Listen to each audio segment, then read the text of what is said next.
My sme až tak ďaleka prišli, aby sme túto radosť spolu s vami prežívali. A toto je výsostná radosť nemluvňat. My sme nemluvňatá kvôli Kristovi. My nectíme inteligenciu, vzdelanosť a múdrosť tohto sveta viac ako to poznanie, že za všetkým je náš nebeský Otec. My nie sme obhajcovia Boha. My nechodíme pred ľudí vo svete s tým, že dovolte, aby som vám povedal o Bohu, ktorý stvoril celý svet a prosím vás, odpuste to Bohu, že o tom neviete.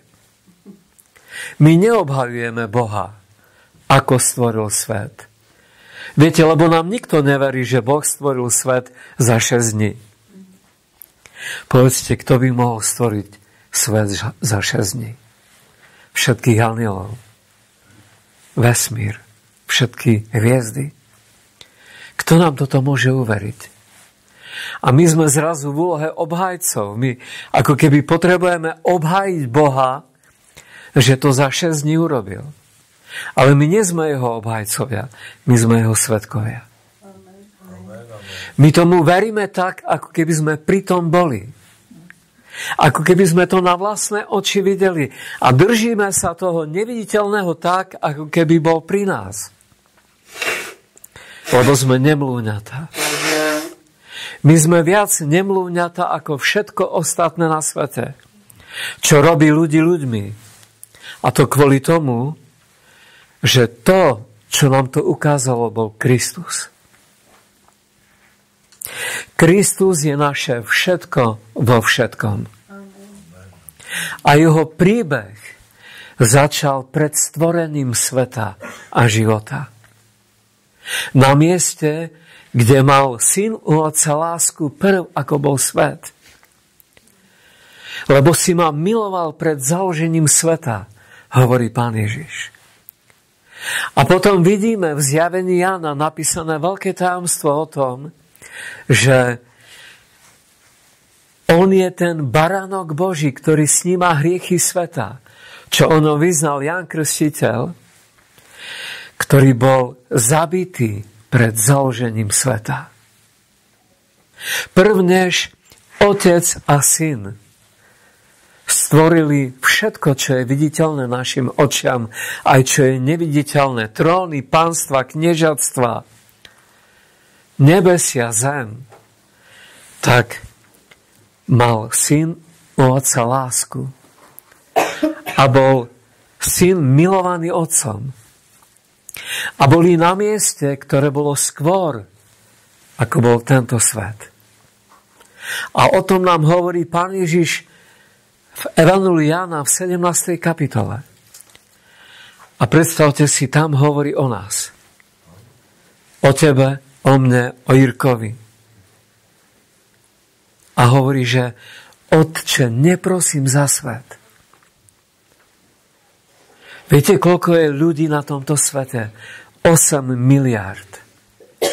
Ja rád sledujem filmy, ktoré sú dokumentárne. To množstvo ľudí v Dili, v Bombaji, alebo v nejakom Rio de Janeiro, v New Yorku, len v samotnom New Yorku býva 15 miliónov ľudí.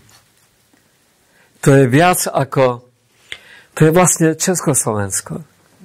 A si to predstavte na jednom jedinom meste.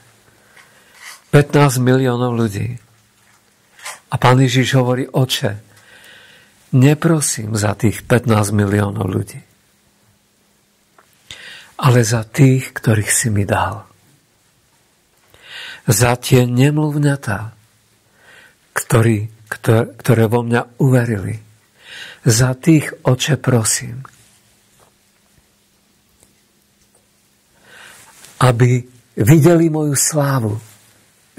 Aby videli moju slávu, ktorú som mal u teba prv, ako bol svet, lebo si ma miloval pred založením sveta. Ja si pamätám, že ešte ako automechanik v dielni, v kanáloch, pod autami, Automechanici sú ako kominári. Od oleja špinavý. A čím je mladší automechanik, tým špinavejší, lebo tí starší automechanici už nerobia kanálové veci. Oni už len desiatujú a dávajú rozkazy. A tak, ja keď som bol mladý automechanik, som sa stal kresťanom. Ale robil som tie najšpinavšie roboty. A keď som opravoval autá, špinavý úplne všade, jak kominár, tak vyleziem z toho kanála a jeden starší, čistý automechanik mi hovorí, keď sa tak na teba dívam a pozerám a keď vidím seba a teba vidím, lebo uťahoval si zo mňa, hej, jaký som špinavý, jak sa trápim, jak robím tie najtežšie roboty. A on je vysmiatý, má vyššie prémie, má všetko. A keď sa tak dívam na mňa a na seba, tak si hovorí, že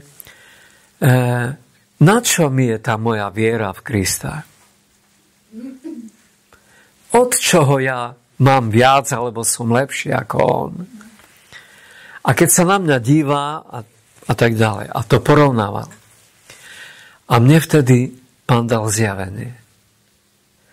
A ten chlapík pokračoval v tom uťahovaní a hovorí, no povedz mi ty, jaký je zmysel tvojho života tu v tom kanáli, špinavý všade. A ja teraz z ruky od oleja nemohol som mu nalistovať v Biblii, mal som ju na pomku. Aj nejaké knižky som tam mal. A zo mňa to vyhrklo. A mu hovorím, vieš, aký je zmysel mojho života? Aby som jedného dňa videl slávu Ježiša Krista. To je zmysel toho, prečo som tu na tomto svete. Prečo tu prežijem možno 100 rokov. Aby som sa zamiloval do Ježiša Krista. Aby som skončil v jeho sláve, ktorá bola pred všetkými vekmi u jeho Otca v nebi. A on bol tak vyšokovaný z toho, lebo nevedel, že ja som pár dní predtým čítal akurát Jána, 17. kapitolu. A on zabudol rozprávať. Lebo čakal filozofiu nejakú. Ale nečakal slávu Ježiša Krista. A to nás robí rozdiel. Tu je tá deliaca čiara medzi rozumnými tohto sveta a nemluvňatami tohto sveta. Preto si Boh vyvolil slabé, aby zahambil silné. Neurodzené, aby zahambil vznešené.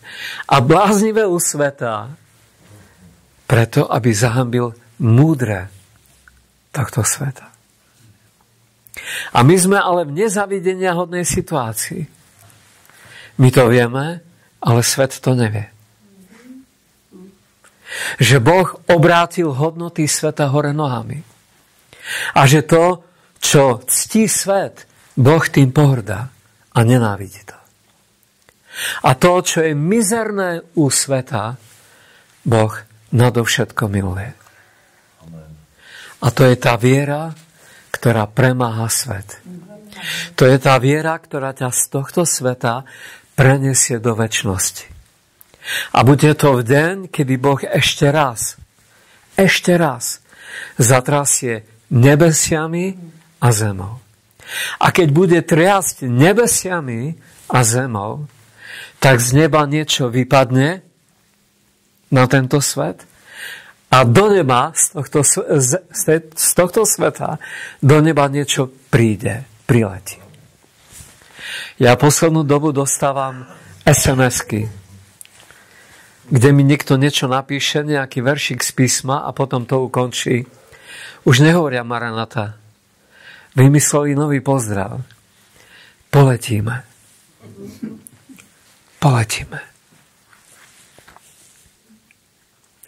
Zjavenie 12. kapitola, 12. verš.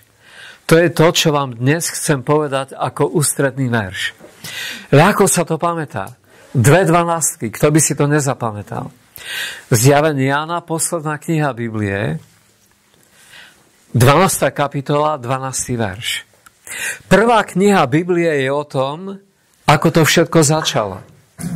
A posledná kniha Biblie, Zjavenie Jána, je o tom, ako to všetko skončí. Pretože veríme v Boha, ktorý nám na začiatku hovorí o tom, čo bude na konci.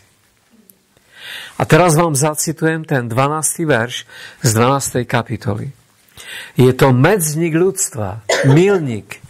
Je to ako keby najväčší, ja sa odvážim povedať po tom, čo vykonal Pán Ježiš na kríži Golgoty v Jeruzaleme pred 2000 rokmi, je toto najväčší milník ľudstva.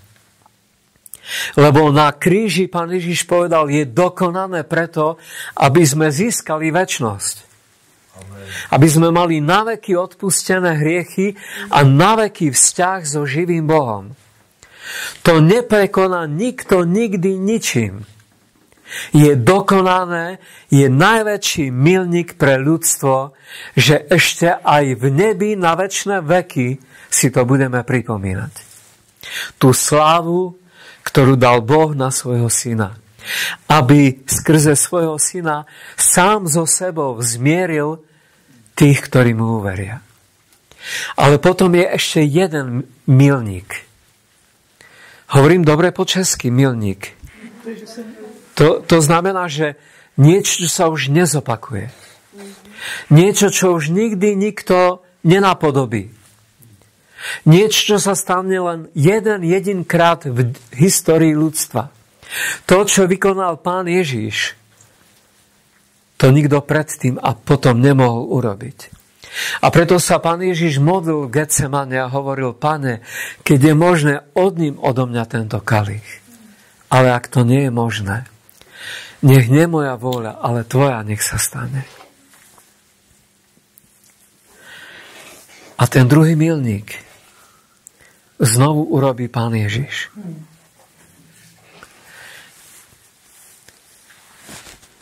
Počúvajte dobre. On zostúpi z neba na oblaky, nie na zem.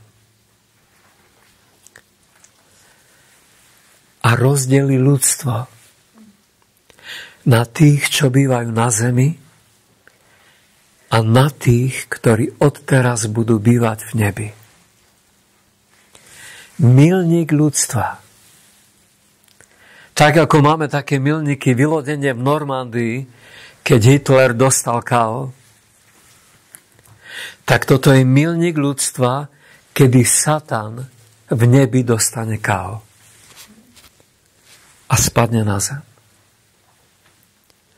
Je to tam popísané, ako anjeli Boží s Michaelom bojovali proti Satanovi a jeho anjelom. A nenašlo sa im viac miesto v nebi.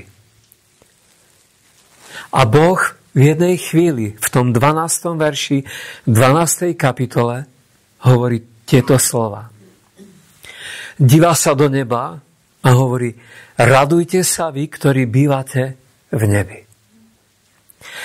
A potom sa pozrie dole a povie, beda vám, ktorí bývate na zemi. V jednej vete hovorí Boh ku dvom skupinám ľudí.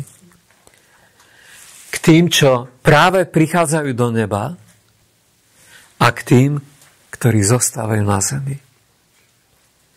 A keď hovorí tým, ktorí sú v nebi, tak im hovorí, radujte sa, ktorí bývate v nebi. Potom sa pozrie dole a povie, beda vám, ktorí bývate na zemi, lebo zostúpil k vám diabol, ktorý má velikánsky hnev, lebo vie, že má krátky čas. Vy sa pamätáte na to, keď prišli apoštolovia za Pánom Ježišom, lebo on ich po dvoch posielal do rôznych mestečiek, vyháňať démonov, uzdravovať neduhy, kázať evanjelium.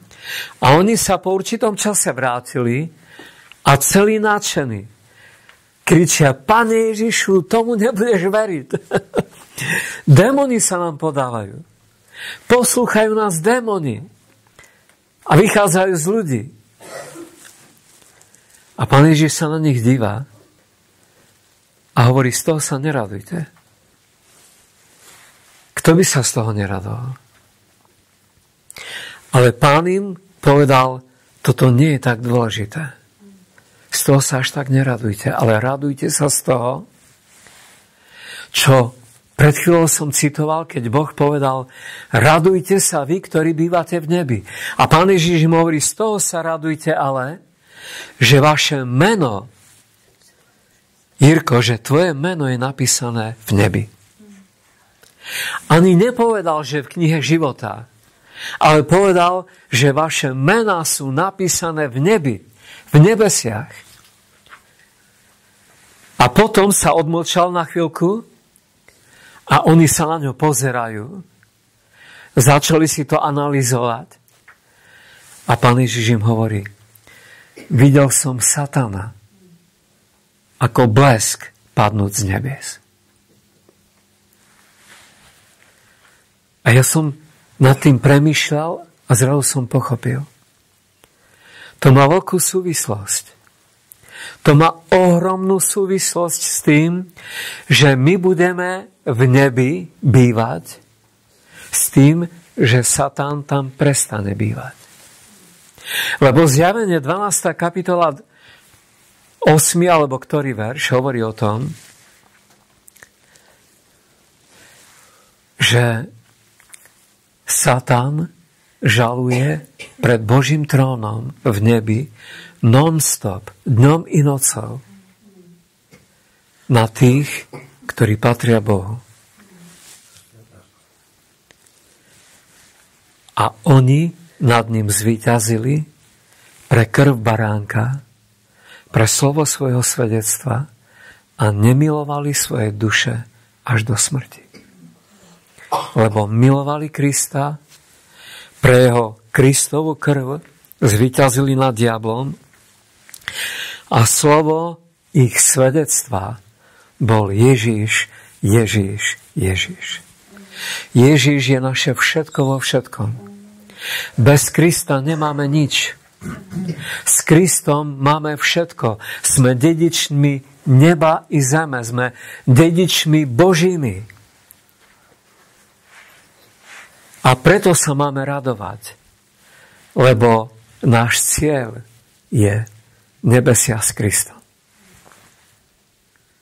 A ten medzník, keď príde, ten medzník urobí vychvátenie. Lebo Pán Ježiš nám to slúbil v Jánovi 14. kapitole v prvých 3 veršoch, keď povedal, idem vám pripraviť miesto. On nepovedal, idem vám pripraviť príbytky. Prečo? Lebo povedal, že v dome môjho otca je mnoho príbytkov. Ja vám neidem pripraviť ku 3-izbovému bytu ešte ďalšie 2 izby. V dome môjho otca už je mnoho príbytkov. To ani nedovidíme od jedného kraja nebies po druhé.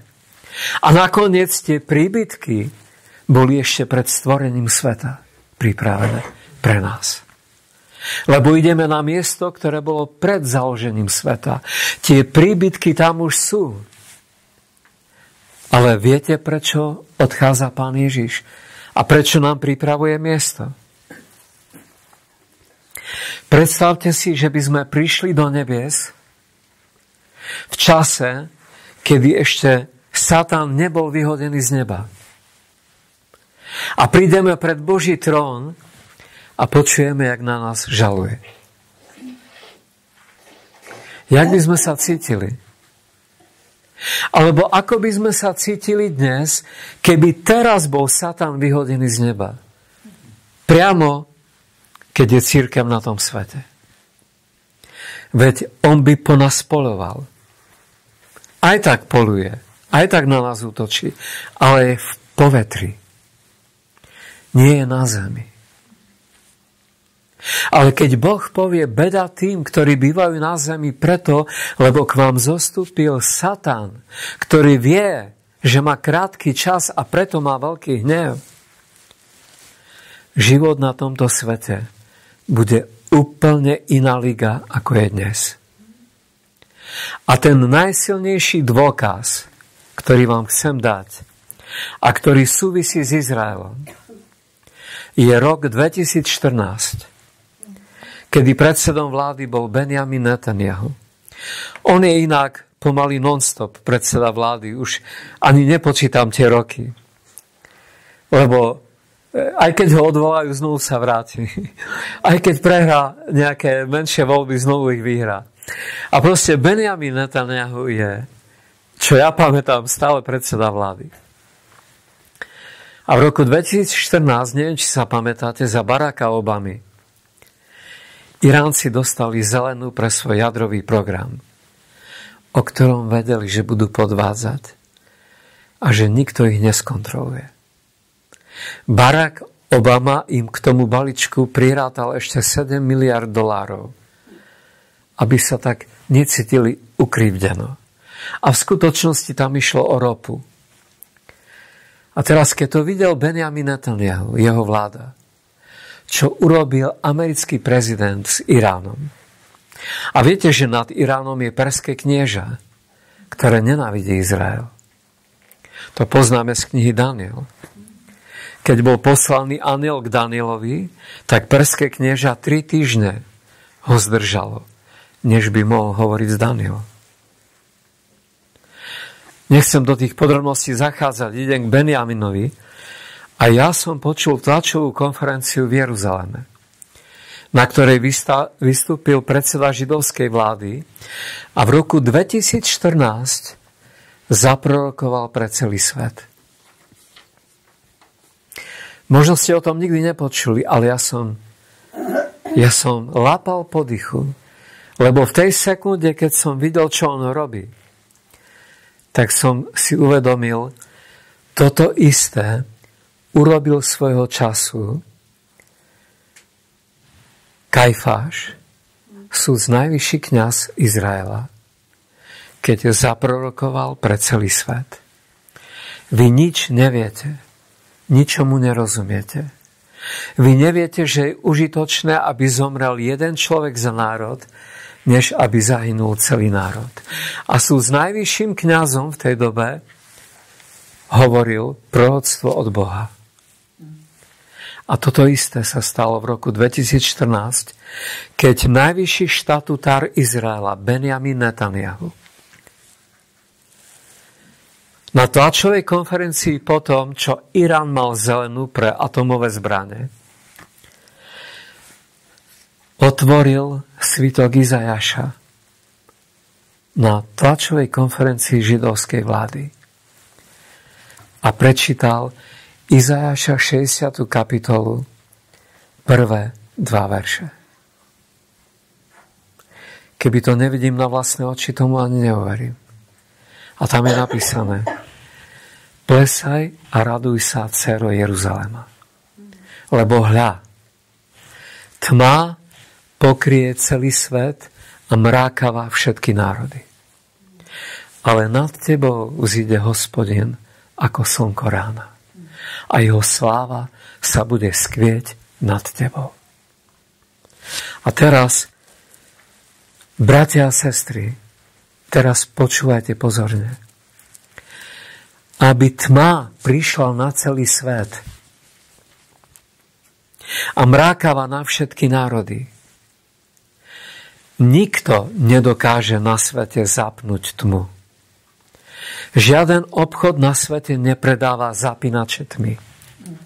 Nemôžete prísť do elektro a povedať: ja si chcem kúpiť zapínač tmy, že keď ho zapnem, príde tma.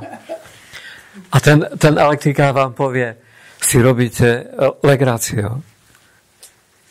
Nie, ja chcem zapínač tmy.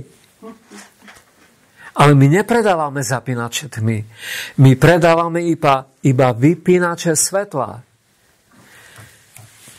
Skús to zapnúť. Nevypnúť, zapnúť. Zapni tmu.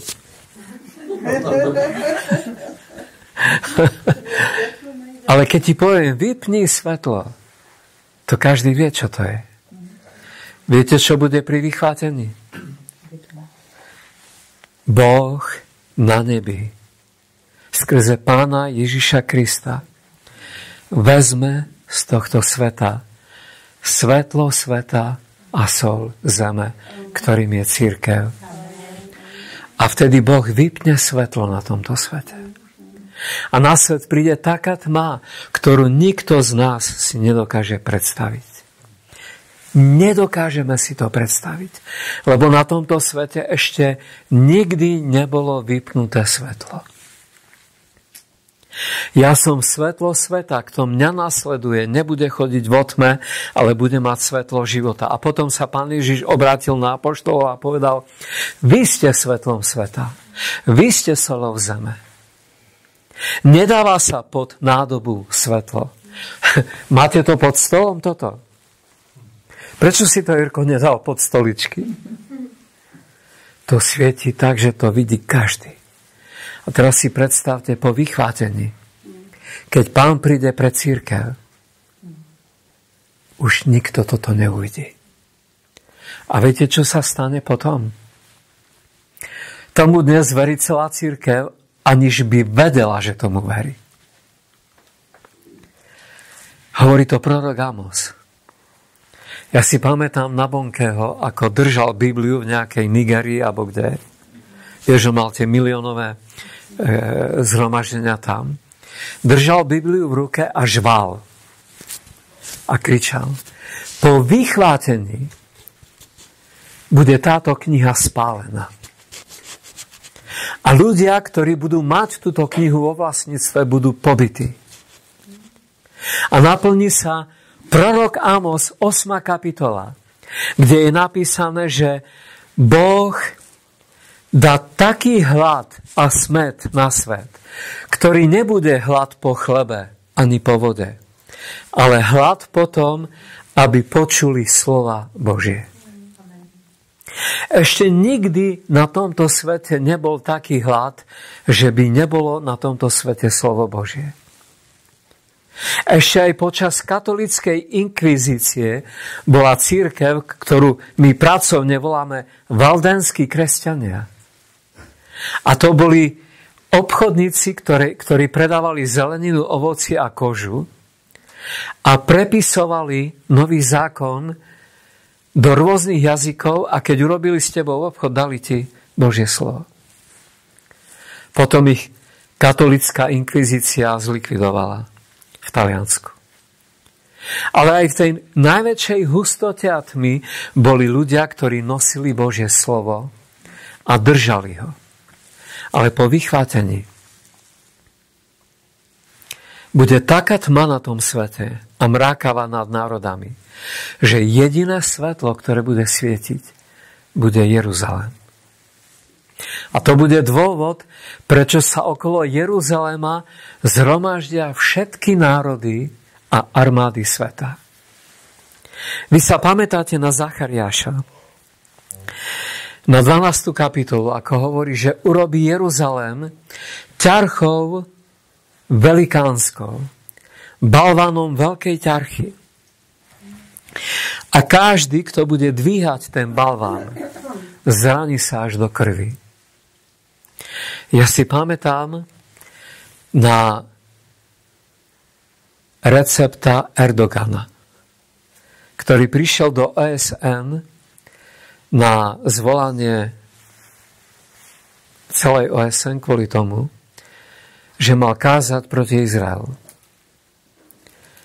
Mal kázať o dvojštátnom zriadení, o tom, že východný Jeruzalém patrí Palestíne. A ja si pamätám, keď išiel do tej sály, to vysielala televízia opakovane x-krát za deň. Ja som to videl mnohokrát, lebo som si to stále pozeral. Ochránka OSN od neho pýtala doklady. Čo každý vie, že to je Erdogan. A ochránka ich v tom kufriku nemala. Čo mu nosia? Jeho ochránka. Zabudli ich v aute. A ochránka Erdogana hovorí tej ochránke OSN, veď to je Erdogan, puste ho. A oni doklady. Žiadali od neho doklady. A Erdogan bol tak znechutený, ponižený, že sa jeho ochránka začala byť s tou ochránkou OSN. Aby sa dostal dnu, lebo mal mať prejav. A to není tak, že na vás budú čakať. Ak nie ste tam, tak ide ďalší. A Erdogan práve chcel zobsúť Izrael. Hej. Chcel ho tam kárať a neviem čo. Nastala taká bitka, že Erdoganovi rozbili peru. Erdogan dostal do držky. Lebo je napísané, každý, kto ten balván bude dvíhať, bude zranený do krvi. Ja keď som toto videl, hovorím, veď my na vlastné oči vidíme priamy prenos naplňovania písem úplne, že každý deň. My keď pozeráme na svet, tak vieme, čo sa deje. Ale keď čítame písmo, tak vieme, prečo sa to deje. A zároveň my vieme, aký toho bude koniec. My žijeme v neuveriteľných dňoch. Ľudkovia, ja by som vám hovoril do rána. Ale ja vám chcem teraz povedať poslednú vec a tým ukončím. Viete, prečo je tak dôležité vychvátenie? Tá posledná vec je o Jozefovi. Takže ešte kým k Jozefovi prídem, niečo poviem. Viete, prečo je tak kľúčové, dôležité vychvátenie? Nielen kvôli nám. Nielen kvôli tomu, aby sme boli v nebi na večeri svadby baránka.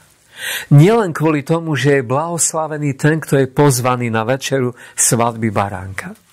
Nielen kvôli tomu, aby skončilo naše pútnictvo na tomto svete a my, aby sme boli naveky so svojim milovaným Kristom a nebeským Otcom. Ale viete, kvôli čomu? Kvôli pokániu a viere Izraela. Lebo Izrael, hovorí Pavel apoštol, tajomstvo.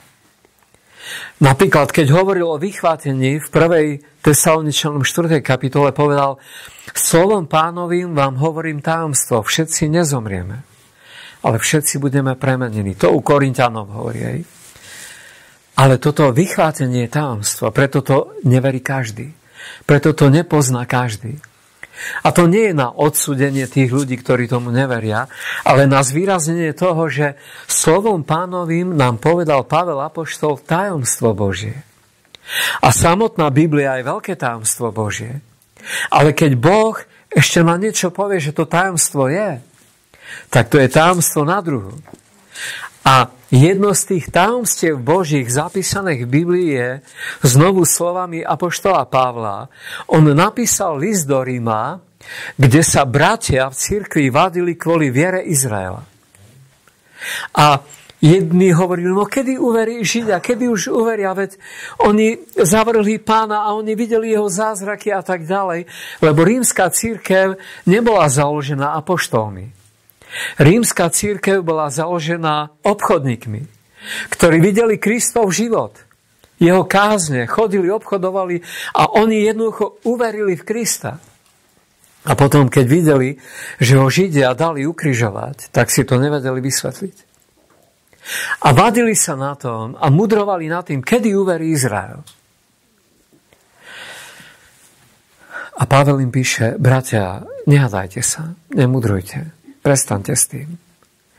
Izrael neuverí dovtedy, dokiaľ.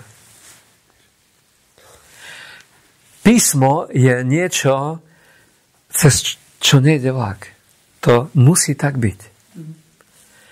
Môžete veriť čomukoľvek na svete, ale písmo, Pán Ježiš povedal, že písmo nemožno zrušiť.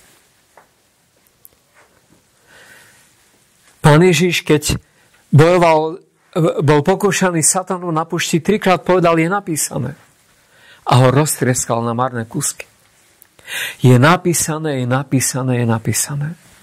A keď nám písmo dáva vetu, dovtedy dokiaľ, tak dovtedy dokiaľ.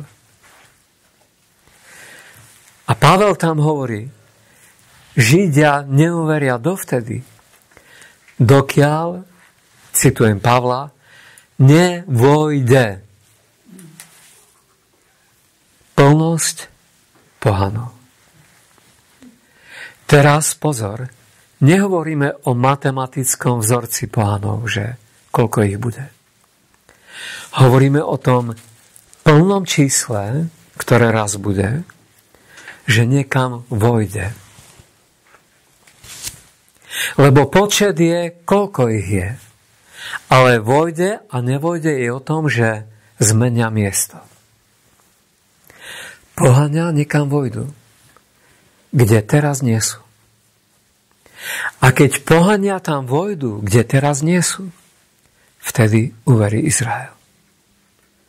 Vtedy skončí Božia milosť pre pohanov na tomto svete a začne Božia milosť, ktorá bude daná Izraelu.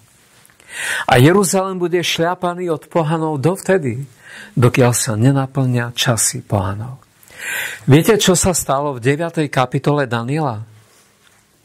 Boh poslal Gabriela k Danielovi a povedal mu, že rada Božia v nebi sa uradilo, že Izraelu je vymeraných posledných 7 rokov.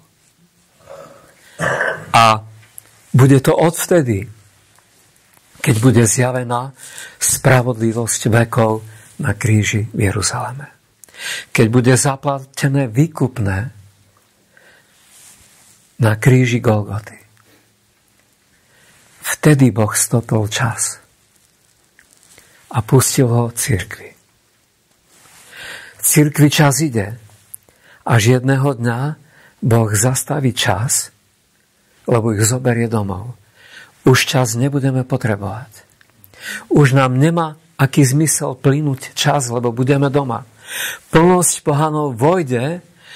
Podľa Matúša 25 je jediné miesto, o ktorom hovorí Pán Ježiš, že vojdeme alebo nevojdeme. A tam je napísané, že pripravené panny vošli na svadbu. A nepripravené klopali pred dverami a hovorili, Pane, otvor nám. Viete čo? Olivecká hora nemá dvere. Nemá dôvod na dvere. Ale svadba v nebi dvere má. Ján videl v 4. kapitole zjavenia Jána nebo otvorené a hľa na nebi dvere. A počul hlas, vystup sem hore. Tento hlas je predobraz. My ho budeme počuť. Jedného dňa pôjde Jirko do zhromaždenia, vlastne on nepôjde, on tu býva, hej, tak stále pôjde dole schodmi a bude počuť, vystup sem hore. A my tiež. V tej istej chvíli. A rozhľadneme sa po sebe, kto tu je? A pochopíme. Dvihneme ruky. Ja vám to hovorím, zažil som ten sen. Dvihol som ruky a letel som. A potom, keď som bol nad veľkými domami, tak som ako dal dole ruky a zastal som na nejakom veľmi vysokom dome. A potom si hovorím v tom sne, no ale ja neviem lietať. Jak teraz znovu vzlietnem? Nemal som tie ruky dať dole.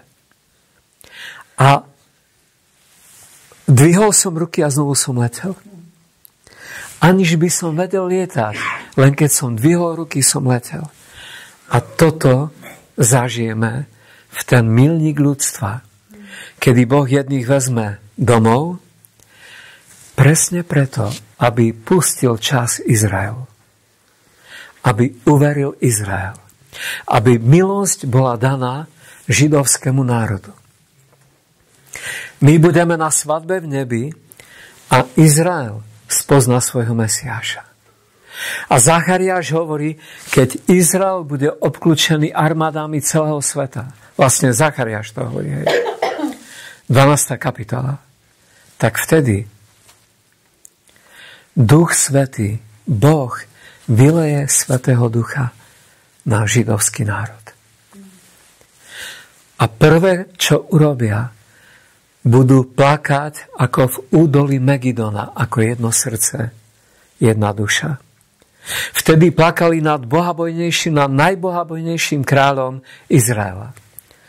Ale vtedy, keď na nich Boh vyleje Svätého Ducha, budú plakať nad tým, koho prebodli. Že ten Ježiš, ktorého odmietali skoro 2000 rokov, je ten Otec večnosti, knieža pokoja, hrdina, ktorý bojoval za ich spásu, keď oni ho bičovali a pľuli na ňo. Ten prútik, ktorý vyrástol z výprahlej zeme, ktorý nemal nejakej podoby ani krásy. Keď sme sa na ňo dívali, tak sme boli zahambení a odvrátili sme od neho svoju tvár, lebo sme sa domnievali, že je zbitý a ranený od Boha a on bol zbitý a ranený pre naše hriechy, pre naše neprávosti. Ale Bohu sa ľúbilo ho tak zdrtiť a strápiť nemocou, aby ak jeho duša položí obet za hriech, tak Boh videl tvoj pokoj, tvoju večnosť a moju večnosť v nebi na veky. Z užitku svojich rúk Pán Ježiš uvidí veľkú slávu. A tak, ako Pán Ježiš išiel tým údolím smrti, ako král Izraela, hľa, tvoj král prichádza k tebe na ostrati, chudobný, plný milosrdenstva. Zachariáš 9:9. Tak ako ich král išiel údolím smrti, aby prišiel do Božej slávy a posadil sa po pravici moci jeho trónu. Takisto Izrael prechádza už 2000 rokom údolím odmietania, poníženia, hanobenia, aby do tej istej slávy skrze svojho kráľa vošli, že ho budú nasledovať. Tak ako bol Kristus vyvolený pre spásu celého sveta, tak je aj Izrael vyvolený k tomu, aby do detailov nasledoval stopy Krista. A my ten príbeh vidíme na vlastné oči.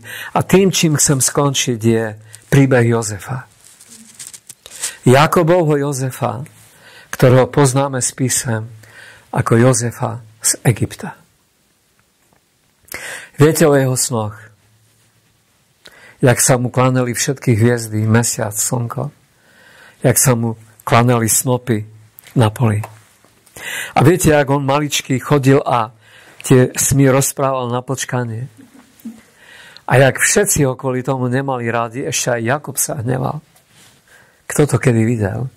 Ešte aj slnko a mesiac sa mu kláňajú. Mama mia. To proste, jak chceš vychovať syna k takej pýche? Hej. Ale keď mal Jozef možno 13-14 rokov, 15, niektorí odhadujú, že 17, tak jeho bratia došli im nervy. Fakt im došli nervy. Ja neviem, či ste mali niekedy, že 11 bratov, ale pri takej partii by každému došli nervy. A keď tam bol niekto, kto ich provokoval ešte, lebo vedel, že medzi bratmi sa mu nič nestane, tak oni sa rozhodli, že ho zabijú. Ale jeden z nich dostal rozum, ten najstarší.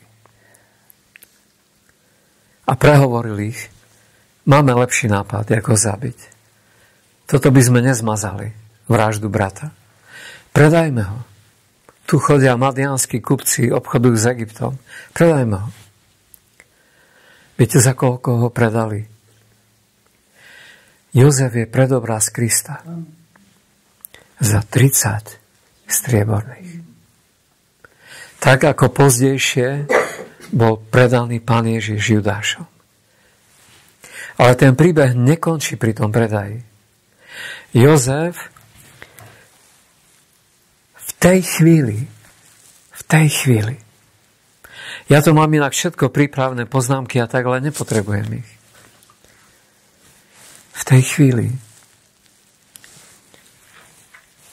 Boh v 105. žalme hovorí, že v tej chvíli, keď bol predaný za sluhu do Egypta, Boh ho tam poslal. A použil si na to zlé vlastnosti jeho bratov. A keď bol predaný za sluhu, našiel milosť u Potifára. Tak prišla Potifárová žena a nabonzovala na ňo niečo, čo nie je pravda. Potifár nemal na výber. Jozef dostal doživotie. Teraz pozor. Nič od Jozefa nebolo tak vzdialené ako jeho reálny život. Od sľubov, ktoré mu vo sne dal Boh. Že sa ti budú klamať slnko a mesiac. A Jozef bol v doživotnom žalári, kde nesvietilo slnko. Väznice v Egypte neboli ako české väznice, že vidíte slnko vychádzať a zachádzať. Tam bola tma. Iba svetlo fakiel. A Jozef na tom mieste je predobraz Krista. Je na tom najtmavšom mieste sveta. Je na ňom vina, ktorú nikdy nespáchal. Tak ako na Pánu Ježišovi je vina, ktorú nikdy neurobil, ale bola na ňo vzložená naša vina, aby ju vyniesol na kríž. Tak Jozef niesol vinu svojich bratov, niesol vinu Potifárovej ženy a bol v totálnej tme. A jedného dňa poznáte ten príbeh o tých 7 kravách a o tých 7 klasoch. Je premožená múdrosť Egypta, všetkých hrácov, mudrcov. A zjavená je Božia sláva cez muža, ktorý bol v najväčšej tme. A faraón vykriknúc povedal, či nájdeme muža, ktorý by bol taký ako Jozef, v ktorom by tak prebývala Božia múdrosť a sláva ako v ňom. A ukázal mu svoj prsteň a povedal, len o tento prsteň som väčší ako ty. Nikto nezakašle, nikto nepreloží svoju nohu celej egyptskej zemi bez tvojho dovolenia. A to sa stalo behom chvíľky. To je predobraz vychvátenia. My z totálnej tmy pôjdeme do najväčšej slávy. A my by sme to v prirodzenom tele ani neprežili, tú slávu. My budeme musieť byť premenení a vzkriesení do podoby tela slávy Božieho Syna, lebo tú radosť by sme nikdy v živote neuniesli. Ale pozor, ten príbeh nekončí. Keď je cirkev preč z tejto zemi, keď sme doslova, že vyhnaní do neba, odletení, tak Jozef v jednej chvíli, keď naťahuje svojich bratov kvôli Benjaminovi, ale už sa nevie premôcť. Viete, jak to bolo, jak im vrácal peniaze, jak im tam dával čašu do koša, jak ich obvinil zo špionáže, že sú vyzvedači a tak. A oni celí vydesení, vôbec ho nepoznali. A on keď videl a počul o svojom ockovi Jakobovi, už to nedával. Už musel ísť do svojej komnaty a tam plakať, umyť sa, vrátiť sa, aby znovu hral svoju hru pred nimi. Ale v jednej chvíli Jozef zakričal túto vetu. A to je to, čo po vychvátení bude počuť Izrael. Všetci okamžite preč. Okrem Jakobových synov. A všetci v tej miestnosti, tam bola jeho ochránka, tam bola služobníctvo, všetci museli zmiznúť. Ostal Jozef a jeho 11 bratov s Benjaminom. A Jozef hovorí, dal dole možno tú faraónsku, tú takú, ani neviem poriadne, čo to bolo, nejakú svingu. A hovorí, ja som Jozef.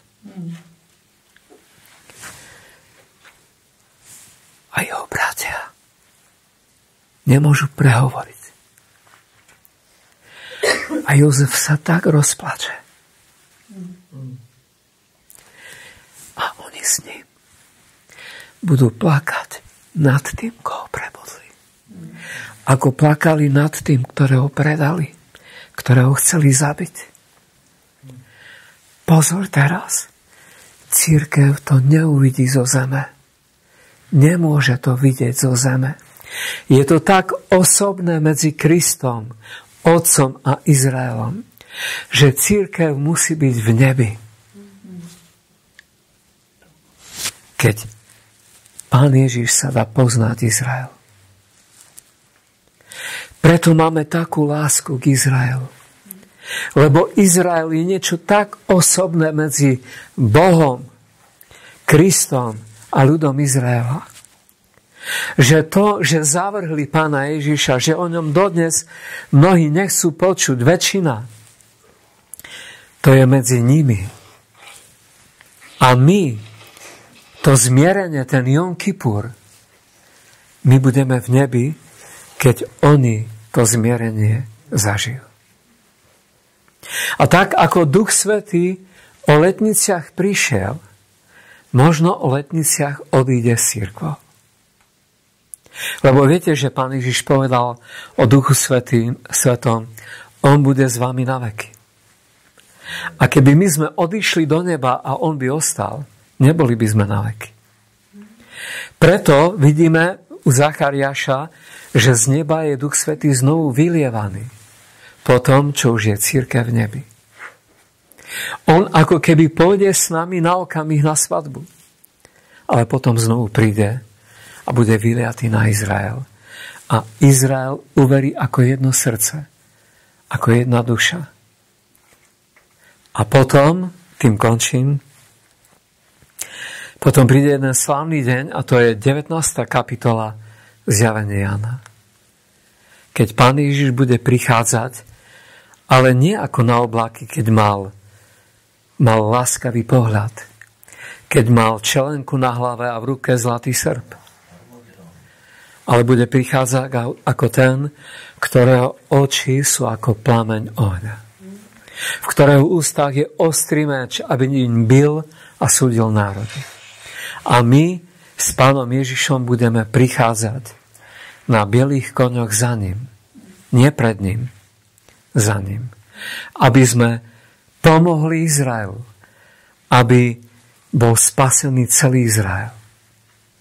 Aby Pán Ježiš ustanovil kráľovstvo svojho Otca na tomto svete a jeho miláčikovia, aby kráľovali s ním, kým nepríde večnosť. V tom nám Pán pomáha, aby sme boli pripravení dokončiť Boží plán s nami. Aby sme odišli, keď máme odísť. A aby sa naplnili všetky plány, lebo keď Pán Ježiš príde, my potrebujeme byť pripravení odísť s ním. To je celé. Nech vám Pán požehná. Jirko, ja ti ďakujem. Lebo tu som zažil veľmi veľkú nádrž na benzín. Veľmi som tu bol dotankovaný. A naozaj tu budem chodiť rád, kým budeme ešte na tomto svete. A kebyže som z Varnsdorfu, tu chodím do toho zboru.